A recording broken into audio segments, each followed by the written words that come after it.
Praqada Qərbi Azərbaycan və Qarabağın tarixi mədəni irsinə həsr olunan aksiya keçirilib. Tədbirdə tarixi mədəni irsi əks etdirən 17 fotoşəkil nümayiş olunub. Aksiyanın məqsədi Qərbi Azərbaycan və Qarabağın tarixi mədəni irsini beynəlxalq ictimaiyyətə tanıtmaq, mədəni irsin qorunmasının əhəmiyyətini diqqətə çatdırmaq olub. Gün ərzində minlərlə yerli sakin və turist sərgi ilə tanış olub. Bu əsərləri gördükdə hiss edirəm ki, bu bir tragediyanın nümunəsidir.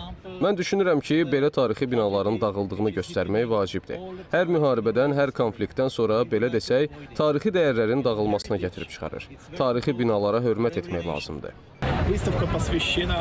Sərgi Azərbaycana, onun tarixinə, tarixi irsinə və tarixi dəyərlərinin qorunmasına həsr olunub.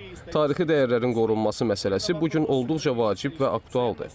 Bu, xüsusilə xaricdə yaşayan bir çox milli diasporu narahat edən mühüm mövzulardan biridir. Məhz buna görə də bu sərginin keçirilməsi hər bir sərgi iştirakçısı üçün xüsusi aktuallıq daşıyır.